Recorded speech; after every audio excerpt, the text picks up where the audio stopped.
Fridge এবং এসির কাজ শিখতে চান কিন্তু টুলস নিয়ে কনফিউজ, তো আজকে আমি এই ভিডিওতে দেখাবো এবং এসি কাজের জন্য কোন কোন টুলস আমাদের দরকার। আপনি এই ভিডিওটি শেষ পর্যন্ত দেখতে গেলে ফ্রিজ এসির কাজের টুলস নিয়ে আর কনফিউজ থাকবেন না। চিন্তা নেই, আমি একেবারে বেসিক থেকেই দেখাবো। সর্বপ্রথমে চলে আসি, এটি হচ্ছে স্ক্রু ড্রাইভার, এটির নাম হচ্ছে স্ক্রু ড্রাইভার। এটা হচ্ছে প্লাস, এটার নাম হচ্ছে প্লাস। আমরা যেটা চলতি ভাষা বলি এটার নাম হচ্ছে প্লাস।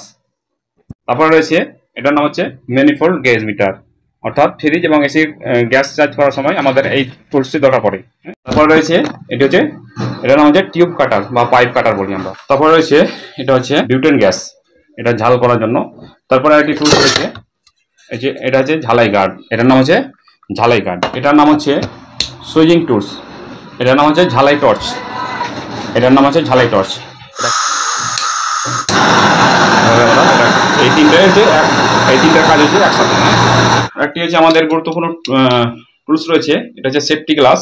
এই সেফটি গ্লাস ব্যবহার করলে আমরা যখন ঝাল করি, ফ্রিজ এবং এসির ঝালাই করি, অনেক সময় আমাদের চোখে ছিটকে যেতে পারে। তো চোখে যাতে ছিটকে না যায়, চোখের সেফটির জন্য আমরা এই গ্লাসটা ব্যবহার করি। আরেকটি রয়েছে আমাদের সেফটি গ্লাস রয়েছে, এটা হচ্ছে সেফটি গ্লাস আমাদের। স্মার্ট কুল রিপেয়ারের পক্ষ থেকে টেকনিশিয়ান ভাইদের কাছে একটা বিশেষ পরামর্শ যে আপনারা অবশ্যই সেফটি গ্লাসগুলো ব্যবহার করবেন।